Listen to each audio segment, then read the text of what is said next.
안녕하세요. 아이엠 닥터 임창락입니다. 오늘은 원추절제술에 대해서 얘기를 드리려고 하는데요. 재발이 굉장히 잘 되죠. 심지어 자궁을 다 드러내는 자궁 적출 수술한 이후에도 재발이 되거든요.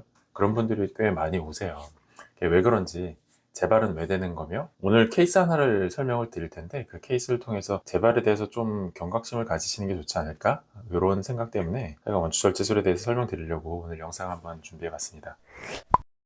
이분이 굉장히 좀 스토리가 길어요. 이분이 좀 다녀간 지는 꽤 되시는데 하여간 11년 전부터 시작합니다. 벌써 10년이나 더 된 얘기죠. 11년 전부터 화분 자궁경부암 검사요. 거기서 이상 소견이 나와가지고 또 HPV도 발견되고 하니까 수술합시다. 이 정도쯤이면 제가 자궁경부 이형성증 비수술 치료를 거의 시작하는 그런 시기였거든요. 그러니까 비수술 치료가 지금처럼 이제 지금이야 뭐 다른 기관도 되게 많이 생겨나고 했는데, 제가 처음에 비수술 치료를 이렇게 들여오면서 시행하는 기관이 별로 없고 비수술 치료에 대해서 굉장히 잘 알려지지 않은 상태였어요. 그러니까 이때는 사실상 선택할 수 있는 옵션이라고는 원추절제술밖에 없었죠. 당연하다는 듯이 1차 원추절제술을 시행을 하십니다. 그래서 끝난 줄 아셨겠지만 8년 전, 그러니까 3년 정도 지난 다음에 다시 검사를 했더니까 재발견돼요. 그래서 이거 재발입니다 판정받고 한 번 더 수술하셔야 되겠어요. 원추절제술 다시 시행합니다. 2번에서 많이 하시는 분은 한 3번까지도 반복하시는 것 같아요, 재발이 되면. 근데 그 이후에는 자궁 적출이죠. 이분도 다시 2년이 지난 6년 전에 자궁경부암 검사를 했더니까 다시 발견된 거예요. 재발됐습니다. 이제는 잘라냅시다. 이거 어쩔 수 없습니다. 잘라냅시다 해서 자궁 적출 수술을 했죠. 보통 설명을 어떻게 하냐면, 자궁 적출 수술을 하면 더 이상 자궁경부암에 대해서는 걱정이 없다. 이제는 1차 원추절제술, 2차 원추절제술까지 하면서 자궁을 지키기 위해 노력을 했지만 사실상 이제 임신 출산 다 끝난 상황이고 하니까 이제는 적출을 합시다 해서 잘라내서 깨끗하게 하고 좀 편안하게 삽시다. 이렇게 해서 자궁 적출 수술을 해요. 그런데 그게 끝인 줄 알겠지만 그렇지가 않아요. 다시 4년이 지난 이때까지 자궁 적출했으니까 이제 자궁경부암 건강검진을 안 하셨대요. 그 이후에 검진을 할 필요가 없어. 나는 뭐 자궁도 없는데 자궁경부암 건강검진을 내가 왜? 이런 생각이셨겠죠. 그런데 한 4년 정도 있다가 건강검진 그 체크하는데 보니까 자궁경부암 검사가 있길래 이렇게 연시 여쭤봤더니 그래도 하셔도 됩니다라고 해서 했다고 해요. 그런데 건강검진에서 다시 발견이 됐죠. 그리고 HPV 검사를 다시 하니까 HPV도 다시 검출이 되고, 건강검진에서 보통 검출되면 다른 병원 가서 검사하라고 하시잖아요. 그래서 이거 16번 다시 검출됐으니까 이거는 재발인 것 같습니다 하고 레이저 치료를 다시 시행을 했죠. 이게 레이저 치료를 하게 되는 게 이게 질 쪽이라서 그래요.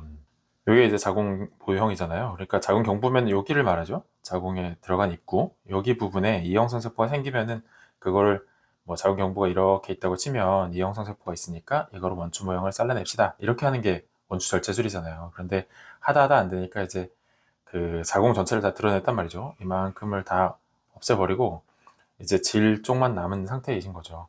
이게 자궁 경부가 있을 때는 바이러스가 일단 HPV라는 바이러스가 들어가도 가장 취약한 곳에서 활동을 거의 대부분 해요. 그게 자궁 경부거든요. 대부분은 자궁 경부에서 문제를 일으키는데 이 자궁 경부가 없어진 상태잖아요. 자궁 적출을 해서 자궁 경부가 없어지면 자궁 경부를 없애면서 이 바이러스가 다 없어지냐? 그렇지 않다고요. 질벽 아니면 바깥 외연부, 바깥에 있는 항문 주변 여기까지는 HPV라는 바이러스가 다 활동을 해요. 그러니까 이거 자궁 잘라낸다고 이게 어떻게 없어지겠어요? 그 바이러스가 다시 재활동을 하면서 이 질 쪽에 이형성 세포를 만든 것, 그걸 질의 이형성증이라 그래요. 이분의 경우가 딱 이런 상황인 거죠. 그래서 거기에 대해서는 레이저 치료를 권유해요. 이게 자궁 경부가 있으면 자궁 경부에 국한해서 뭐 여기만 치료하면 잘라내거나 이렇게 치료하면 되지만 질 쪽으로 퍼지기 시작하면 이게 어디까지 이형성 세포가 있는지를 특정하지 못해요. 이분에 대해서는 여기 좀 위험한 것 같으니까 레이저로 이렇게 태우고 이렇게 태우고 합시다 라고 치료를 하는 거죠. 당연히 안 되죠. 왜냐하면 질 쪽에 퍼져 있는 그 이형성 세포 하나하나를 찾아낼 수 있는 방법이 없어요. 그러니까 여기가 좀 위험하겠네. 수납부레가 하얗게 변하는 부분 가지고 여기가 위험하겠네 하고 이렇게 태워봤자 주변에 퍼져 있는 이렇게 이형성 세포를 다 제거하는 거는 사실상 불가능이죠. 이거 알고 계심에도 불구하고 아마 레이저 치료 밖에 할 게 없으니까 그렇게 시켰던 것 같아요. 그러고 나서 3개월 뒤에 다시 검사했더니까 당연히 다시 보이죠. 이거 조금만 더 기다려 봅시다. 레이저 치료하고 나서 아직 회복하는 단계에 있을 테니까 아직 기다려 봅시다 라고 해서 다시 3개월 뒤에 검사했더니까 여전히 남아 있어요. 그리고 조직 검사까지 아예 다 시행을 했어요. 그랬더니까 여전히 CIN3. 사실 엄밀히 말하면 CIN이 아니라 VIN이에요. 그러니까 바자이널이거든요. 질벽에 생기는 이형성증 중에 3단계. 그렇게 진단이 되니까 병원에서도 이제 좀 여러 군데 좀 이렇게 많이 레이저 치료를 한번 다시 해봅시다 라고 권유를 했대요. 그래서 최대한 많이 태워볼게요 라고 해서 2차 레이저 치료까지 시행합니다. 그런데 이후에 재검사에서 당연히 이 형성세포는 다시 발견이 되죠.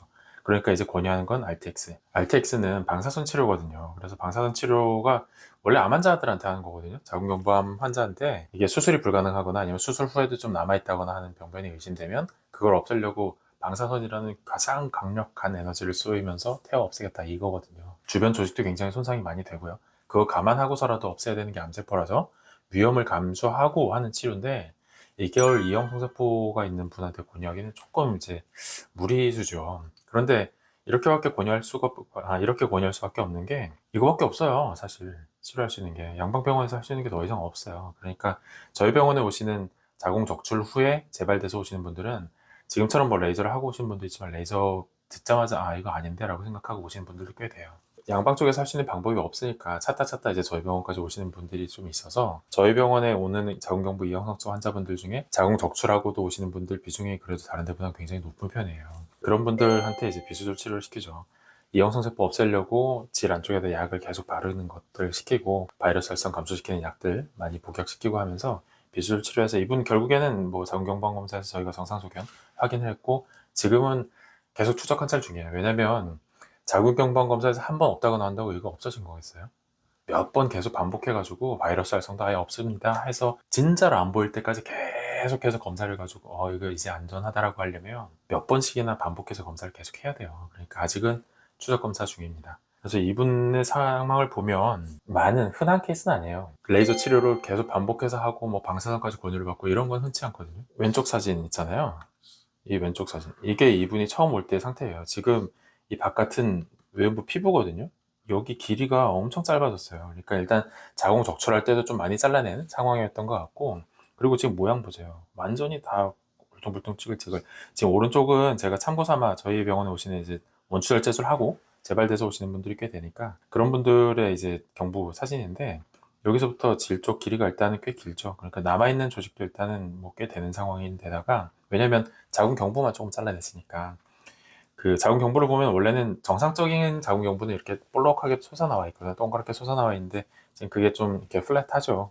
그 잘라내고 나서 이렇게 납작해진 상태에서 더 이상 회복은 안 되긴 하는데 그래도 정상적인 조직이 이렇게 있거든요. 근데 왼쪽 이분 보면은 사실 지금 조직 손상도 굉장히 심해요. 그리고 질염도 너무 심한 상태에서 오셨고 지금 분비물 닦아내고 이거 찍은 건데 닦기 전에는 안쪽 난리도 아니에요. 출혈도 일부 이렇게 포함이 돼 있었고 분비물도 너무나 많고 레이저 치료 계속했잖아요. 그리고 굉장히 이렇게 과하게 많이 태웠거든요. 그거 회복이 되겠냐고요.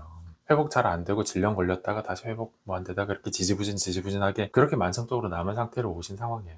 레이저 치료하는 게 왜 위험한지 보여주는 거이기도 해요. 레이저 치료하면 태우잖아요. 원추절 제술 똑같아요. 잘라내잖아요. 상처를 낸단 말이에요.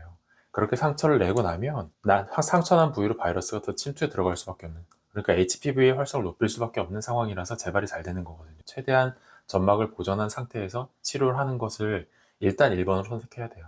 그렇게 하다 안 되면 어쩔 수 없이 수술하거나 이렇게 하는 거지 처음부터 막 이거 잘라내면 다 끝나겠지라고 안일하게 생각하다가 만약에 재발하는 쪽에 속한다? 그럼 그때부터 너무 피곤해져요. 너무 복잡해집니다. 오늘 이런 사례를 뭐 약간은 극단적일 수도 있는데 이런 사례를 보여드리는 이유는 너무 좀 쉽게 생각하시는 것 같아요. 원추절 제술이라는 거를 그 재발률에 대한 거를 재발하면 뭐 또 치료하면 되지 뭐 이게 아니에요. 실제로는 실제로 저희 병원 오신 분들 보면 뭐 물론 수술하고서 재발하는 분들이 저희 병원 오실 확률이 더 높으니까 제가 그런 환자를 더 많이 보기는 해요. 재발되는 환자를 더 많이 보긴 하는데 그래도 처음부터 오셔서 치료하시는 분들의 예후나 아니면은 그 이후의 관리나 이런 게 훨씬 더 쉬워요.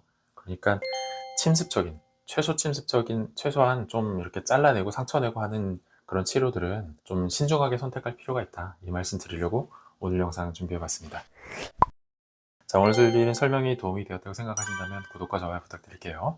긴 영상 시청해 주셔서 감사합니다.